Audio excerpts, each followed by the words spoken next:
This is Nathan Fantasy Football League Updates.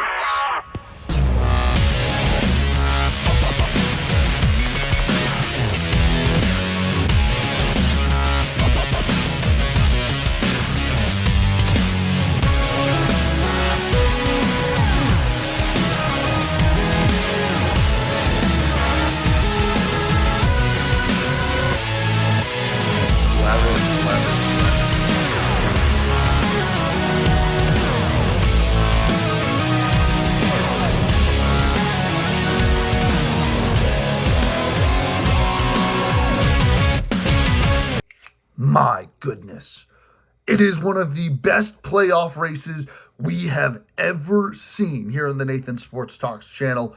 We are in the final week of the season, and two teams have locked their way into a 16 playoff. 4 spots remain, and one of those is a division championship that 3 teams are in contention for. This is going to be cinema. So you want to tune in all week because we're going to get you a playoff breakdown. And of course, we got to get you my predictions for this week. Man, this is going to be a good one. Stick with us because week 13 had some fireworks to say the least, and kept a lot of teams in it and kept some teams from clinching a playoff spot. So without further ado, let's jump right into our first matchup, which featured the Michigan Avengers looking to grab 7 wins on the season against the eliminated Linden the Crow. Now, there are 7 teams battling for a playoff spot. 2 of them clinched that aren't included in those 7, and one of them is Linden the Crow, who is eliminated, but that doesn't stop them from causing some chaos. Linden the Crow upsets the Michigan Avengers 117-103. This game kept a ton of teams alive in the race, so tip your caps to Linden the Crow. Hands up, I was wrong on that matchup. And really, it was not a great performance from the Michigan Avengers. We'll start with them. Now, quarterback play, kind of disappointing. Bo Nix, 16 you'll take, but Matt Stafford, who is up for possible MVP this season, only 11. Jahmyr Gibbs on Thursday was disappointing for Thanksgiving. You watched him get 11. And then 9 from Rico Dowdle. All of a sudden, Chuba Hubbard's back in that running back picture. Zay Flowers only got you 0.6. Stephon Diggs only 5, and only 2 from Michael Pittman. Really, the only bright spot on this offense was Brock Bowers with 22. Big miss off the bench, Jamison Williams with 26, but that's only because Amon-Ra got hurt. We'll get to that in a little bit. But, yeah, big miss off the bench there, J-Mo. Over to Linden the Crow. Now, nothing special over on their end either, but they did enough to get a win. Aaron Rodgers only 2, Shadur 10. Yikes. But your running backs really picked up the slack. Javonte Williams with 17, Chase Brown with 18. And then you got 21 from Devontae Adams, which was massive for this one, and 13 from the Patriots defense. A lot of big misses, though, off the bench. Kyle Pitts with 15 outscored George Kittle, 16 from Bam Knight, also on your bench, and 13 from Kayshon Boutte. Nonetheless, though, a massive win for Linden the Crow. They improved to 4-9 and look forward to that consolation bracket, the start of that next week. Well, the Michigan Avengers, they're in the thick of it. They are fighting for their place in the playoffs. They are 6-7 right now, so we'll see what they can do next week. Moving on to matchup number 2, a battle of the only 2 teams that have clinched a playoff spot. That still holds true to week 14. It's the Cancun Chameleons taking on the Bangkok Ball and Boas. And the Chameleons just went to work. They dominate the Ball and Boas, 197-106. Rough patch here towards the end of the season for the Ball and Boas heading into the playoffs. Not the cold streak you want to go on. Well, the Chameleons, they are the best and hottest team in the league. 8 straight wins for them with a dominating statement performance over the Ball and Boas. Well, we'll start with that offense for the Chameleons, who have just rolled and are probably looking at a pretty good shot heading into a bye week. They have clinched the number 1 overall 1 seed, so you will expect them to be the team to beat. They just keep rolling. 8 straight wins. They're in that position that you want to be in heading into the playoffs. They've got 1 more week to keep that streak alive. And it's because of that quarterback tandem. Now, Josh Allen, not anything flashy, only 16, but 20 from Drake May, and then the rest of the team just put work in. Devon Achane, 19, 21 from RJ Harvey, 16 from George Pickens. Welcome to the picture, A.J. Brown. 35 fantasy points for that man right there. Pretty good stuff. And then you got 28. Let me say that again. 28 from the Seahawks defense. Wow. Big misses off the bench. Marcus Mariota with 23 was the only big miss. Actually would have outscored both your quarterbacks, Drake May and Josh Allen. So there you go. Maybe could have reached the 200 club if you didn't start Josh Allen or technically even Drake May. Moving on to the ball and Boa's side, well, it was disappointing pretty much all the way across the board. Lamar continues to be bad. 6 fantasy points. Is he kind of becoming a bust this season post-injury? Sam Darnold, only 3 for him. You did get 15 from Quinshon Judkins, which you will take, and 24 from CeeDee Lamb, 22 from Trey McBride, but only 4 from Brian Thomas Jr. Rough stuff from him. He's definitely a bust of the year candidate. Big misses off the bench. DeAndre Swift with 20, 17 from Alec Pierce, and 12 from Marvin Harrison Jr. Nonetheless, though, none of those would have made the difference in this one. It was just a dominating victory for the Cancun Chameleons, who will, both of these teams, honestly, look forward to not really worrying about Week 14 and focusing on that Week 1 playoff matchup for the Ball and Boas. And then for the Chameleons, they'll focus ahead to that Week 2 playoff matchup. We move on to matchup number 3, the battle for Shelley's Fork. Now, we didn't highlight it last week, which completely on me, but this is the only matchup now in the entire league where one side has never won. The Empire Strikes Back are 10-0 in this matchup all time between these two squads. They have retained Shelley's Fork, this rivalry prize, for all 10 games.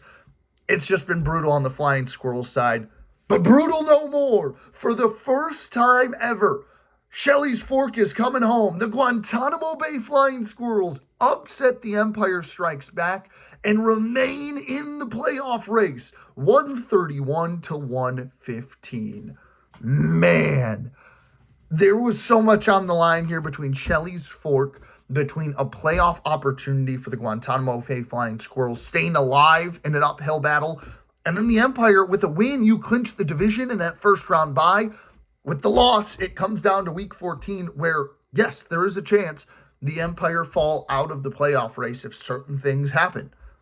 Crazy, I know. But let's jump into this one. Congratulations to the Flying Squirrels. Shelley's Fork is coming home. But with the win, pretty good stuff. Joe Burrow's return, 19 fantasy points for him. Dak with 20. James Cook, 18, pretty solid, and 18 from Christian Watson with 14 from the Patriots kicker. Pretty good stuff. Wide receiving core was a little disappointing. Only 4 from JSN. Yeah, that's the number 1 receiver in fantasy. Every receiver is going to have a bad week, but you found a way to win regardless of that bad week. Big misses off the bench. Zach Ertz with 20, 12 from Montgomery, 17 from Purdy, and 19 from Jacoby Brissett. Over to the Empire, a tough loss. They still have to fight for that division win and for a spot in the playoffs. Quarterbacks have really let you down. Not this week, though. They were pretty good, actually. Tyrod Taylor, 21. Tyler Shuck, 17. CMC did his thing with 17. Breece Hall chipped in 15. Honestly, disappointing from Puka, who only got you 13, and Etienne and Waddle, who got you 7 and 5. Big misses off the bench. Worthy with 11. Myers with 21 and 19 from Kyle Monungai. Big misses off the bench there for that squad. They continue to squander away the division. A win, though, this upcoming week in the final week of the regular season would lock them up that first round bye, though, as they would win the NFC. Can they hold on? That's the question. Matchup number 4. Rocky River Rough Riders, Zestmeisters, both of these teams on extensive losing skids. One of them is trying to snap it, and the Rocky River Rough Riders do such with a statement victory despite no punter for last week's antics. 176-135. A big win for the Rough Riders. They improved to 6-7, while the Zestmeisters fall to 6-7. These two teams are in the thick of the playoff fight as well. Going to be exciting to see this finish. We'll start with the Rough Riders. Great performances all the way across the board. Bijan, 30 fantasy points, 20 from Jared Goff, 17 from Henry and Sutton, and 29 from Rashee Rice. Pretty good stuff. 17 from the Bills defense. Big misses off the bench. Terry McLaurin with 22 was really the glaring one.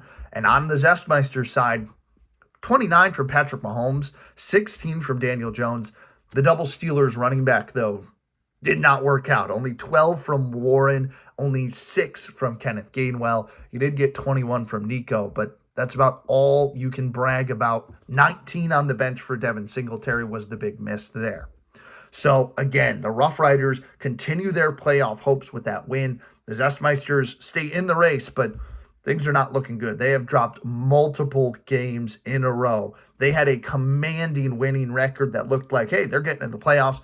You trade Amon-Ra St. Brown, which I know wouldn't have helped this week, but did not pan out well. So we'll see. Both these teams have a chance at the playoffs still. They're going to both need a win, though, it's looking like in this final week of the season. And then we move to our game of the week, which truly was the best matchup of the week. It was the closest matchup, the most entertaining for sure, especially between the Bunnies and the Gila Monsters, who the Gila Monsters have won every regular season matchup. The Bunnies have gotten a couple in the postseason, but in this one, for the first time ever, the Bunnies win a regular season game against the Gila Monsters in the most crucial time ever. This win, 124-121, keeps the Bunnies in the playoff race. The Gila Monsters in the playoff race, but does not feel good knowing the Chameleons play next week. We'll start first with the Bunnies, who got a great performance from Jordan Love. Herbert was with 12, but you're just happy he came back because every point mattered in a 3-point game in the game of the week. He got hurt, came back. You're happy he came back because if he didn't, that's the difference in this game. Jonathan Taylor, only 15 is kind of disappointing for his standard. 5 from Barkley. He was bad. 2 from Jefferson. He was bad. Amon-Ra got hurt in the first offensive drive of the game for the Lions. He got a donut. So those 3, your top 3 players name-wise, were horrible. You got 7, 8 fantasy points from them. So Tyler Warren getting 11. Debo is the difference maker in this one. We'll get to that in a second. The Jaguars defense, 14. And Jason Myers, the kicker, did me in with 19, but it was Debo and the Broncos defense letting me down in this one. The Commanders' final drive of the fourth quarter go down the field. They throw it to Debo twice, who was having a 4-point fantasy game. Force overtime. Gila Monsters still in front. Overtime. Debo gets a couple catches. Ends this one a win for the Bunnies. Big misses off the bench. 11 from Jaden Higgins. 11 from Quentin Johnston. 11 from Ramondre, I guess. Over to the Gila Monsters, who lost to a team that had one of their star players, if not their star player, in Amon-Ra, out. And both of their other big-name guys. 3 first-round picks on this team, combined for 8 fantasy points. And I lost to a kicker and a Jaguars defense. Yeah, this team, I don't know if this Tucson tie and this team deserve to be in the playoffs after this. Jalen Hurts was fine after a horrible game from the Eagles, 16. Trevor Lawrence was a bright spot with 21. 18 from Jamar Chase was fine. Disappointing from Jacobs. Aaron Jones got hurt. He got me 4. 11 from Tet. 14 from Chris Olave. Big miss off the bench that would have done it. Bryce Young with 22. Kenneth Walker with 10. Honestly, 20 from Kamani Vidal. Disappointing stuff from the Gila Monsters, who now have to take on the Cancun Chameleons, hope for a win or some crazy tiebreaker to go in my favor. It's not looking good, guys. I lost to a team that had Amon-Ra out and Saquon Barkley and Justin Jefferson combined for 8. Literally, I make one switch. I put Kenneth Walker in for Aaron Jones. I win this fantasy matchup. Mistakes are what can cost you a playoff hope, and right now the Gila Monsters, the reigning champions of the league, are in dire need of a victory against the best team in the league. It's not looking good. I'm ashamed to lose this matchup. There's no world where I should lose this matchup, but I did. So frustrating stuff. We got to move on, and that starts with my Week 14 predictions. All right, it's time for my final regular season predictions of the 2025 year. And these are some massive predictions because this is going to show you guys my playoff bracket, what I think is going to happen, and kind of just break down what this season's going to look like when it's all said and done, in my opinion. So we're going to waste no more time. We are going to jump in with massive playoff implications on the line for 7 teams in the league. And we start with probably the biggest kind of concerning game. The Cancun Chameleons take on the Tucson Gila Monsters, the reigning champs of the league. We squandered our chance to almost lock ourselves into a playoff spot. We beat the Bunnies, which we should have. There's no excuse for losing to a team whose top 3 players, 3 first-round picks, score a combined 8 fantasy points. No excuse for it. Should have won that game. Hand in the air. The second Amari and Hampton wasn't lifted off the IR. Should have put Kamani Vidal in over Aaron Jones. Complete blunder on my part. Because of that, I've got to try to beat a team who has won 8 straight games, and for that matter, is trying to go for the best overall record in league history. Nobody has gone 12-2 in the regular season. That's what the Cancun Chameleons are trying to do. They've already got one of the, if not the best offense in league history. It's a tall task. Tucson tie? I don't know, man. I don't know how you beat the Cancun Chameleons. Nobody's done it in 8 straight tries. Maybe it's just a tie. Maybe everybody just needed a lucky Tucson tie to get it done. I got squandered the first time I played them. But that was when I was 0-5. Now we are 6-7 and trying to win the league again. We've got a chance. But in my opinion, based on tiebreakers and what I presume to be the correct tiebreakers, we've got to win today. It's a tall task. Looking at it from the Cancun Chameleons perspective, Josh Allen plays probably pretty well against a horrible Bengals defense, probably 25 plus. Mariota has to play, no Drake May. So I do have that going for me, but I feel like Mariota playing a tough Minnesota defense still finds some success. Achan's got a cupcake matchup against the Jets. That's not good. That's 20 plus. Right now, probably Amari and Hampton is going to play this week. That favors well for the Chameleons, who I think plays pretty well returning from injury. Pickens and McConkey, they'll play pretty well. And then A.J. Brown continues to elevate towards the end of the season. He proves he is back. Really, it feels like a uphill climb.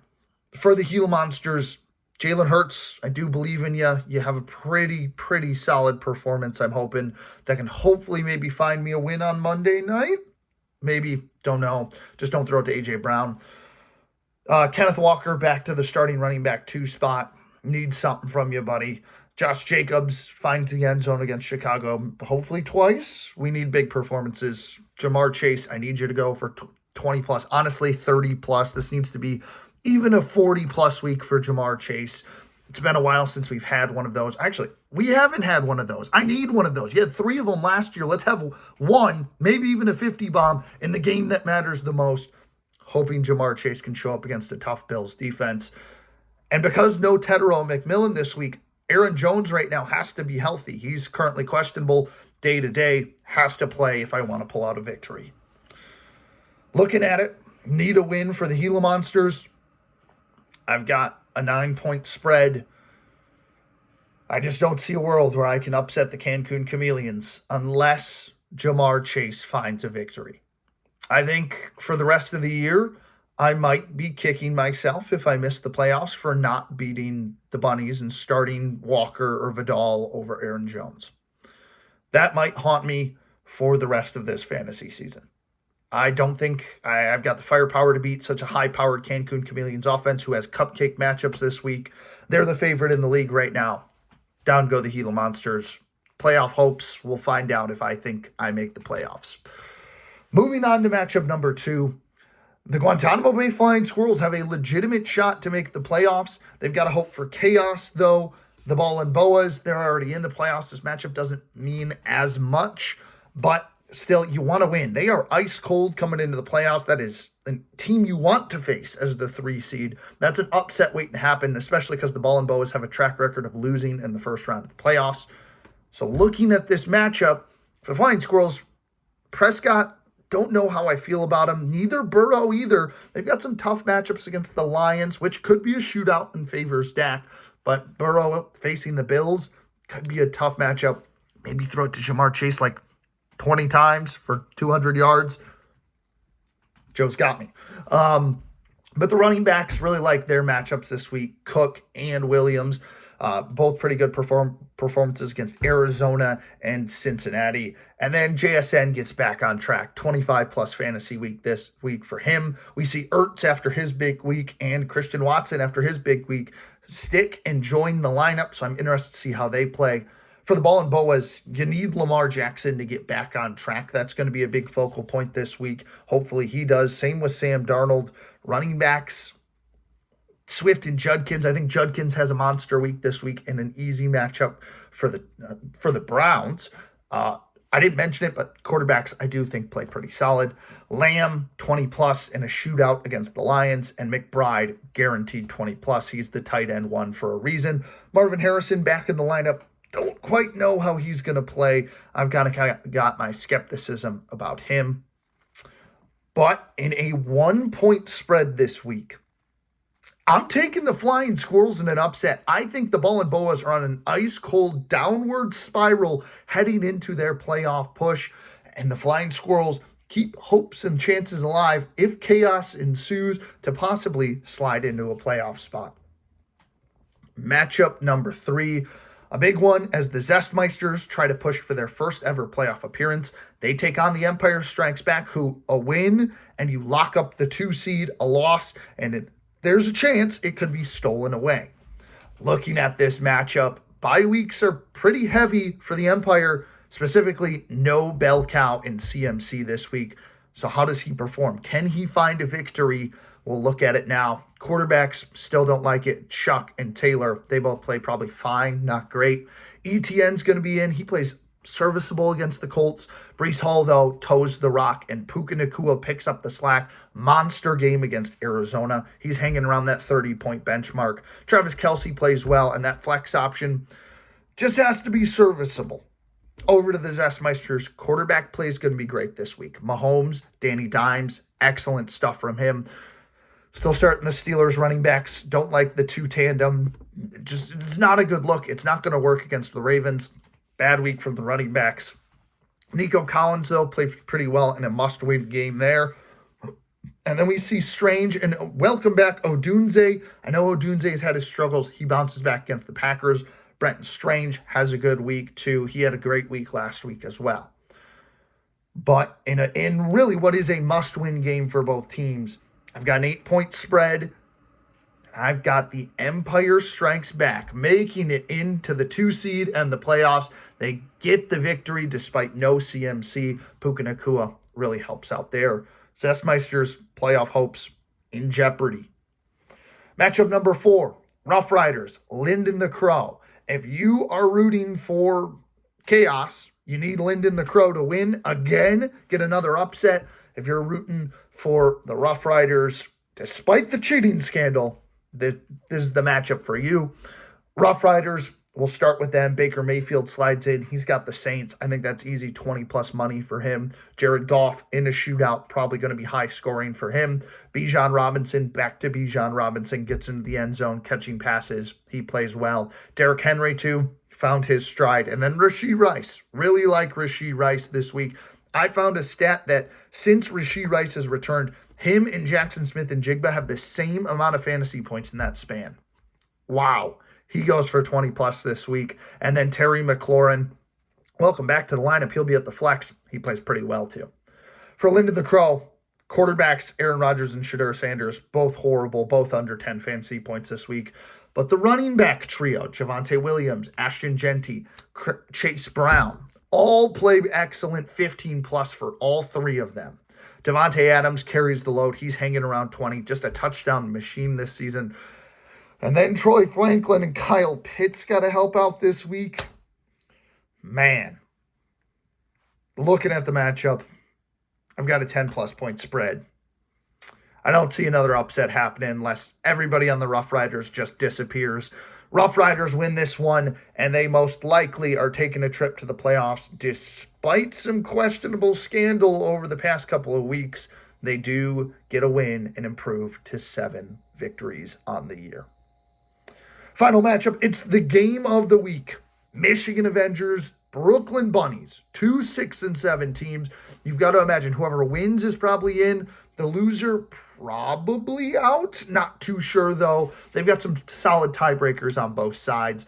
But, you win, you're in. That's kind of the state of this game. So we'll look first at the Michigan Avengers. Quarterback play, I think, really bounces back. Bo Nix and Matt Stafford have easy matchups against the Raiders and the Cardinals. They both go for 20 plus. Jahmyr Gibbs back on track, 20 plus, and a shootout victory against the Cowboys. Bucky Irving, welcome back to the lineup, sir. Good week and a return from you, despite no Rico Dowdle. Avengers, happy to have Bucky Irving back at this time. And then the receiving core, Zay Flowers, don't love him this week. Jamison Williams is getting the start. You expect no Amon-Ra St. Brown this Thursday. I think he has a big week because of it. Same with Brock Bowers, even though he's playing a tough Broncos defense. For the Bunnies, quarterback play, don't love Herbert with a broken hand or something broken in his hand. Don't love that matchup then against the Eagles on Monday night. Over to Jordan Love. I like his chances. I think Jordan Love plays pretty well against a Bears team that I think is overrated. I'll say it. I think the Eagles are a little questionable and the Bears are overrated. Jonathan Taylor back on track, 20 plus, 2 toes to the end zone. Saquon Barkley, Justin Jefferson, still pretty disappointing performances from them. You expect no St. Brown, so the question mark is at the flex when St. Brown gets ruled out. If he plays, though, he's going to get the rock if healthy against the Cowboys. And then Deebo Samuel, can he be a hero for the Bunnies again in another week? In a must-win week, honestly. Reflecting on this one, knowing the Bunnies have Jason Meyer again, I've got a 4-point game in the game of the week. Must-win game, must-see TV for both of these teams. 2 blue bloods trying to not end their playoff streak. They've made it every year. I'm going the Michigan Avengers. I think they've just got a little bit more firepower with Gibbs, Irving, Bowers, and even J-Mo, especially if St. Brown is out. You've had some disappointing outings from Jefferson and Barkley. I'm going the Avengers. The Avengers lock up 7-7, make it into the playoffs. The Bunnies in question at 6-8. So there you go. There are my winners. Chameleons, Flying Squirrels, Avengers, Empire, and Rough Riders. Now my playoff bracket. Looking at the bracket, we know the Chameleons would be my 1 seed. The 2 seed, because they win, would be the Empire Strikes Back, and the Bangkok Ball and Boas would be my 3 seed. Now it gets interesting with the 4, 5, and 6.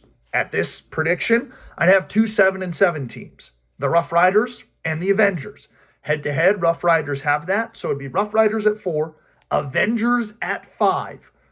And then the 6 seed, based on what I know, I believe the first prediction is head-to-head. Then it's points 4. Now, in the case of this 3-way tie or 4-way tie between the Gila Monsters, Flying Squirrels, Bunnies, and Zestmeisters, I believe it would go to the Brooklyn Bunnies. There's my playoff bracket. Yeah, brutal. Gila Monsters get left out of the playoffs for the first time because they refused to beat a Bunnies team that was easily beatable. Bad managerial starts on my part, completely on me. Going to cost me a playoff spot. There's your playoffs. It'd be the Buys going to the Chameleons, Empire, and then the Rough Riders taking on the Avengers in the first round, and then the Ball and Boas and the Bunnies. There you go. There's my Week 14 predictions, my playoff bracket predictions. I'm hoping I'm wrong. And this tie, this Tucson tie, gets me a win and in to the playoffs. But we'll see. If this scenario breaks down, it'd be interesting to see how ESPN manages that 4-team tie at 6-8, though. I believe it's points 4 in like-minded matchups, but I think with a couple losses on everybody's side, it does favor the Bunnies with points 4, who leads that pack. So that breaks everything down for you. There is my full predictions for the remainder of Week 14. Hope you guys enjoyed. Let me know in the comments below. What is your favorite or final playoff bracket? I'm excited to see what everybody says. Who are you rooting for? Who right now do you think is winning it all in the Nathan Fantasy Football League? Let me know in the comments below. Excited to break this one down and get you that first look at the playoffs next week. Until then, have a great final week of your regular season, and we'll talk to you on the other side here on the Nathan Sports Talks channel.